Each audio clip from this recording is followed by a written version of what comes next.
کہ خدا را اوش کے ناخن لیں، ان کے نقش قدم پہ نہ چلیں۔ ابھی بھی تو یہ عباد فاروق کی بیٹی کی جو موت ہیں وہ تسلسل نظر آ رہا ہے نا انہی کی حکومت کا، تو لہذا آج بھی ہم ان کو کہتے ہیں استدعا ہیں پاکستان پہ رحم کرو، پاکستانیوں پہ رحم کرو، اس ملک پہ رحم کرو، اس ملک کی سالمیت پہ رحم کرو۔ کیا کرنے جا رہے ہو اس ملک کے ساتھ؟ کیا کر رہے ہو پاکستانیوں کے ساتھ؟ خدا را اس کو بند کرو، مت اتنا نفرت کی آگ کو جو ہے بھڑکاؤ۔ یہ ہمارا پاکستان ہے ہم سب کا، اور ہم چاہتے ہیں کہ اس ملک میں ہم پاکستانی جو ہیں اس ملک کو خوشحال ہوتا دیکھیں، اس کو جو ہے ہم ترقی دے سکیں، اور اس ملک کے تمام جو لوگ ہیں، تمام جو ادارے ہیں، وہ ایک دوسرے میں ایک فیت، ایک اعتماد ڈیولپ کریں۔ اور یہ کوئی کمزوری کی علامت نہیں ہے جو میں یہ باتیں کر رہا ہوں، یہ حب الوطنی ہے۔ جس ملک میں عباد فاروق کا بیٹا عمار فاروق ایسی بے بسی کی موت مرتا ہے، اس ملک میں یہ کہنا کہ جو cases chairman P T I پہ بنے ہیں ان میں کوئی سچائی کا شائبہ تک ہوگا، یہ غلط ایزمپشن ہے۔ کل بچے کی موت نے ہمارے اس بدنما داغدار نظام کو ایکسپوز کر دیا۔ کس طرح کا یہ آپ کا نظامی انصاف ہے کہ تمام پاکستان کو معلوم ہے، پورے پاکستان کو، کہ بچہ تڑپ رہا ہے، سسک رہا ہے، باپ سے ملنا چاہتا ہے، باپ آ جاتا تو شاید اس کا لیے تریاق ہوتا، لیکن باپ سیاسی کیسز میں نظر بند ہے۔ یہ 9 مئی کے واقعات جس پہ پورے پاکستان کو جہنم بنا دیا گیا ہے اور باپ کو ملنے نہیں دیا گیا، بچے پہ ترس نہیں کھایا گیا، وہ ایڑیاں رگڑ رگڑ کے مر گیا۔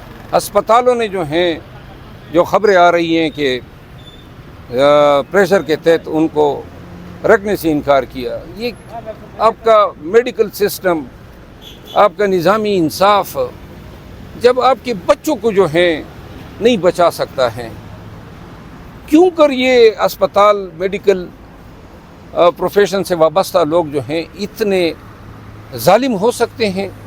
یہ تو انتہائی اعلیٰ درجے کی پروفیشنل مس کنڈکٹ ہیں ان ڈاکٹرز کی، اور چاہیے کہ ان کو پی ایم ڈی سی میں سو کیا جائے، ان کے لائسنسز تک منسوخ ہو سکتے ہیں۔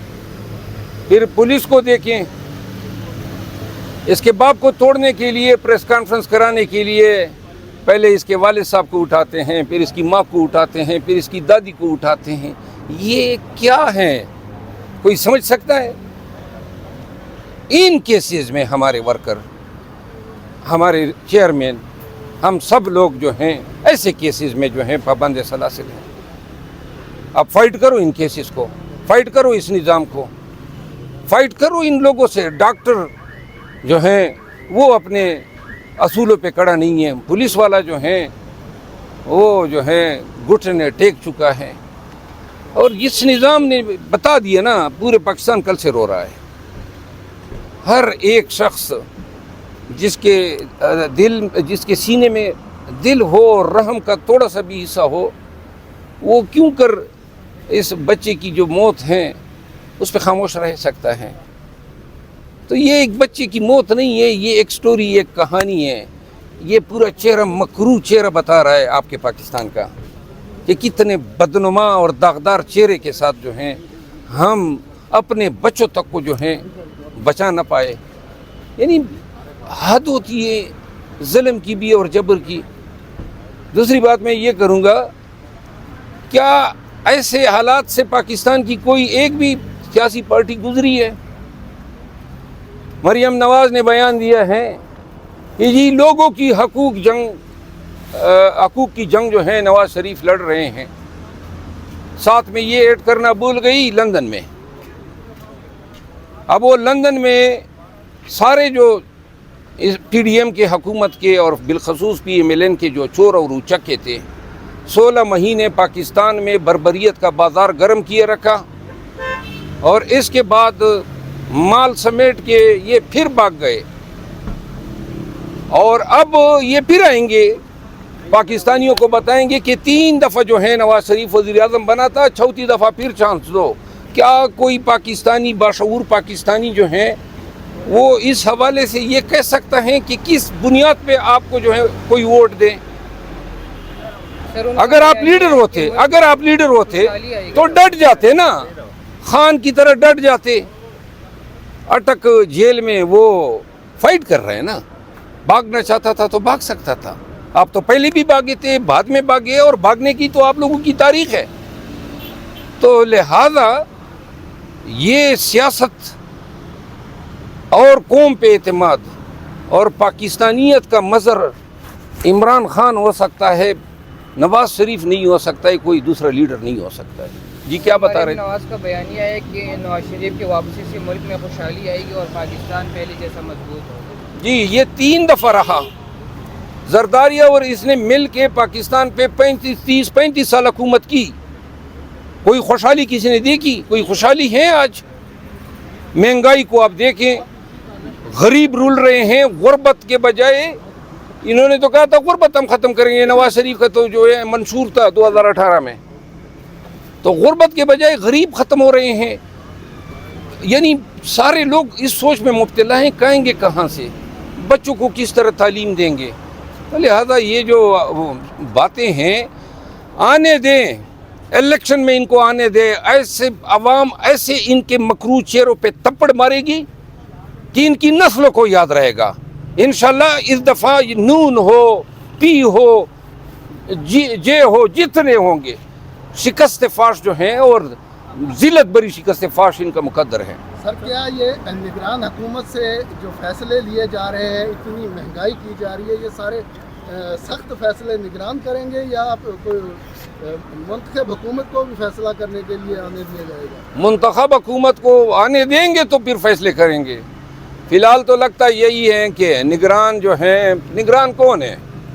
ماشاءاللہ پاکستان کے 2 لیڈر، وزیر اعظم شہباز شریف اور لیڈر حزب اختلاف راجہ ریاض، مطلب نام ہی کافی ہے سند کے طور پہ، تصدیق کے طور پہ۔ راجہ ریاض اور انہوں نے جناب علی آپس میں یہ ڈیسائیڈ کیا کہ جناب ہم کاکڑ صاحب کو نگران وزیر اعظم بنا رہے ہیں، اور ریاض جو ہیں وہ آج نون میں شامل ہو گیا ہے، تو لہٰذا یہ نون کا فیصلہ تھا۔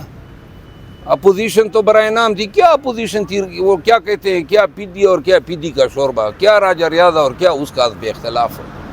تو لہٰذا اب جو ہے قوم بھگت رہی ہے۔